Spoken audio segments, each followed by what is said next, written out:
Hey, how are you? Hey Jason, nice to speak to you. How's it going? You alright? Calling. Yeah, just fine. You in Sweden at the moment, is that right? We are, yeah, Gothenburg. How is the tour going so far? Going great. We only had a couple shows, but had good crowds, sold out both shows. So yeah, it's going real well. Okay, great. And you're coming to Bristol on the 20th of January? Yeah, that sounds right. Yeah, you've been upgraded from the Trinity Centre to the Academy, so the word is spreading over here, Jason, so this is good news. Oh, good. Okay, let's get started. So your latest album, Something More Than Free, which was released last summer, it's your most successful album to date, having got to number 6 on the Billboard 200 chart. Has achieving your first mainstream top 10 made any difference, like any discernible differences to your life and career over the last 6 months, would you say? I think we have larger audiences now, and that's always a good thing. That's, part of the goal. Other than that, not really. But, that's enough. I mean, that's guaranteeing us more longevity, I think, and, better rooms to play, better traveling. So it's a good thing. Yeah, I want to ask you a few questions about songwriting. I'm always interested in the sort of creative process followed by different songwriters. Is there a typical pattern for how you approach the writing of a song, or would you say that inspiration tends to arrive in various forms? I would say that inspiration is bullshit. I don't think that has anything to do with my job. I mean, do you need inspiration to go to work every day? I don't look at it that way. I think that if your job's to write songs, you write songs, and however that needs to happen is how it happens. Sure. It can be singing into my phone and writing on a napkin, or actually sitting down at home when I have my own comfortable environment to write in. But it's all different kinds of ways all the time. The only thing that really each song has in common is the fact that I've reached the point of completion, from paying attention to what's going on around me. That's really all that the songs have in common, I think. Okay. If you're gonna be a songwriter, you have to pay a whole lot of attention to the world around you. Okay. So in terms of sort of breaking down the start of that process, like, would you always start with a melody? Is it always written on guitar? Is it just various things it can be? No. People ask me that question. That question doesn't make a lot of sense to me, honestly. Yeah. No, it's just it's if you're working on a car, you fix what's broken. It's a question. Sometimes it's a question of solving puzzles. Sometimes it's a fully formed song that comes out all at once. That rarely happens. But yeah. But it's sitting down and like come up with a melody first or a lyric first. That I think that's a question that anybody who's written the song would be kind of confused by, because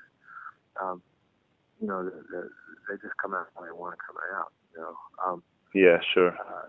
Usually it can be a phrase, something that sticks in my head, something I overhear or read, and I take a lot of notes. Then I go back through the notes.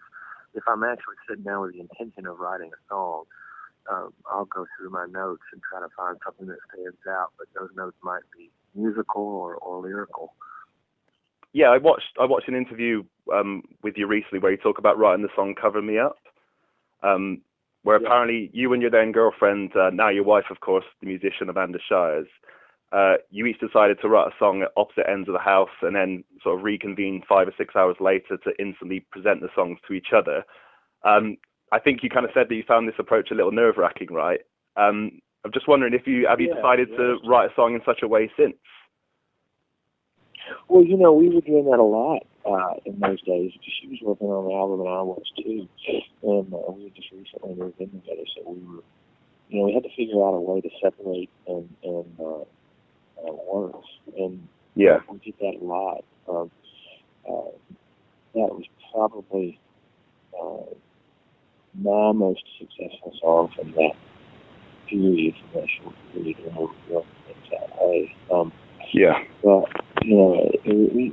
pretty regularly around the house. I'm sure when it comes time for either of us to record again, we'll do that again for a while. Sorry, Jason, you sound a little bit faint. Sorry, hold on. Oh, sorry. There you are. Yeah, that's better. Okay. Okay. Okay, yeah, it's a really nice song, man. It's a really beautiful song, Cover Me Up. Oh, thank you. So yeah, I was just going to talk about, so your songs, they seem to oscillate between sort of personal accounts of your own life and then narrative vignettes whereby you tell stories from the perspective of different characters. Hudson Commodore, for example, is from the perspective of a strong matriarch, while Yvette talks about sexual abuse from the point of view of a would-be sort of teenage avenger. When you employed this device of using characters in songs, to what extent would you say that they are proxies to reflect your real experiences? Well, you know, I'm in all the songs, whether I mean to be or not. You know, I think really the best way to write successfully, even if you're writing narrative fiction, is to insert yourself and characters that are close to you into the narrative. Yeah. You know, or at least certain aspects of yourself. I don't ever really write a song that's completely about me or that's completely about one person. Yeah. You know, unless it's something like Cover Me Up, I have a very specific purpose for writing the song. You know, that's one of the things I really like about songwriting. You don't really have to delineate. You know, if you go in a bookstore, or when they used to have video stores, I guess those don't really exist anymore, but, you know, you would see documentary or biography or autobiography, you know, shelved differently from the fiction, but that's not the way it is in the record store. Yeah. Really, you know, it doesn't matter how much, you know, truth there is. It's all true, even if it didn't happen, you know. Did I read that Yvette sort of came about because you actually, as you sort of got older into your 30s and started meeting, sort of getting to know more people and things, that a lot of people have gone through those experiences? Is that what Yvette was about? Yeah, you know, I didn't realize when I was a kid, I had really good parents and you know, I was close to my family and none of that kind of stuff ever happened to me. So I sort of assumed that it didn't happen to many people. But as I got older, I realized that you know, it happens to a lot of folks. Yeah, that's really sad, isn't it? Yeah, okay. It is. It's a tragedy. So I want to ask you as well about, you seemed, I'm sorry you're aware of the Springsteen comparisons when it comes to like talking about blue collar workers and things like that. So you might talk about truckloaders, railway workers, housewives, etc. Is this a pure expression of simply writing about what you know, the people that you know, or is there sort of a romance to working life that you find useful for subject matter? I don't know if there's a romance to it, but it is something that I grew up around, the kind of people that I have spent most of my life around, and my family, all, you know, working class folks. But also I do think that those people need more of a voice, and you know, they're very often underrepresented, really everywhere, you know, not just in America, but everywhere. So I think it's part of the responsibility of a songwriter to represent people who might be underrepresented. Yeah, sure. It's much better than talk about bling, isn't it? I reckon. It is. You know, well, unless, you know, that really, in all honesty, that's the same thing, though. That's the same thing. Like when you know, when people are rapping about material things, you know, the reason they're doing that is the same reason that I'm writing songs about working class people. You know, it's to throw something in the face of people who have held power over your head for a long time. You know, so I see that as the same thing, at least when it's done intelligently. So kind of like, both ends of the same coin kind of thing, you think? It is, yeah, I think so. I mean, I think it's just, you know, hip hop culture deals with it in a different way than country music deals with it. You know, when it's done right. There are some country singers who attempt to go that route, but not the kind of stuff I listen to. Yeah, sure, okay. I've recently been listening to the lyrics of Live Oak, and they've kind of intrigued me. It seems to be a song that features a sort of schizophrenic narrator that ends up murdering his lover. Could you tell me more about what the inspiration for that song was? That's kind of a broad question. You know, I was. It's allegorical, that song. You know, so I'm not. You know, I'm not only writing a story about somebody who winds up becoming a murderer. I'm also writing a song about the changes that I was going through at that point in time. Right. Okay. You know, and I think a lot of my favorite songs, they work that way on multiple levels. So yeah, that might lead to my next question actually. I guess you alluded to the time like before Southeastern. I hope you don't mind me talking about this, like in terms of like addiction and rehab and things like that. Oh no, I don't mind at all. Okay, cool. Yeah, I was really interested on your point of view on this. I recently watched an interview with Jeff Tweedy from Wilco, where he suggests that the idea of the tortured artist is a damaging myth.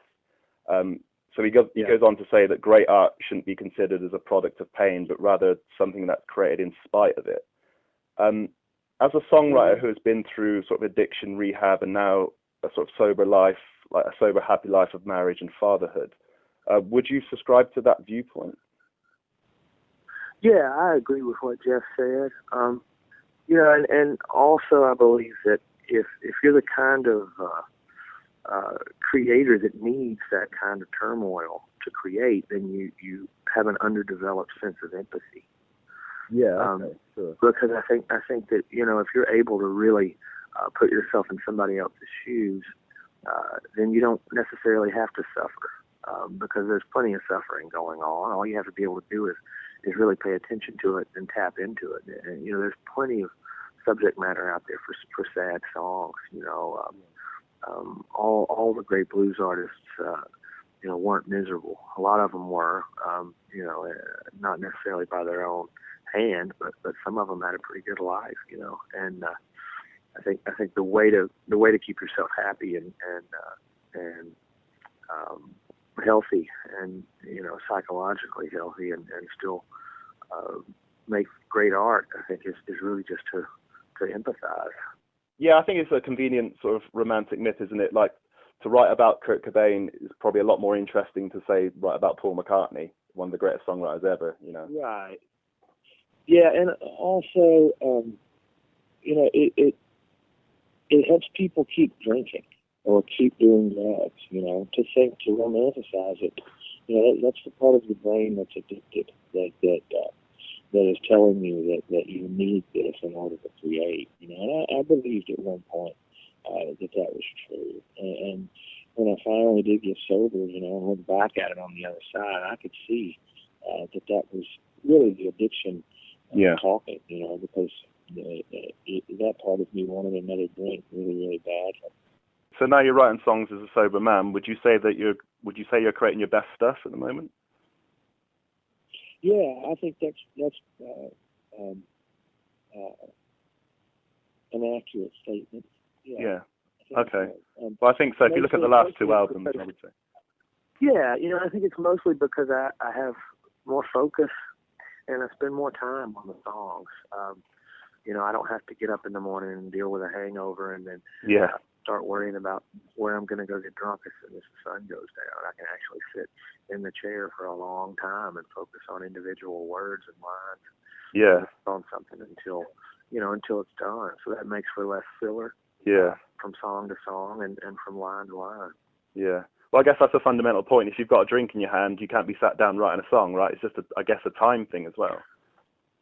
Yeah, and most people who have, you know, written and had addiction issues have done this separately, I think, in a lot of cases. You know, I don't think the Beatles did their work when they were fucked up, you know. No. I think a lot of people would work for a while and then get fucked up, you know, or as you get fucked up often, then the time you have to work gets smaller and smaller until, you know, you're really just trying to get by. So when I got clean, I had a full day. Yeah, sure.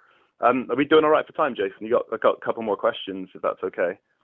Yeah, that's good. Okay, great. So in your early 20s, you spent some time working at the world-renowned Fame Studios in Muscle Shoals, Alabama. Stu, of course, responsible for recordings by Aretha Franklin, Otis Redding, Arthur Alexander, to name just three.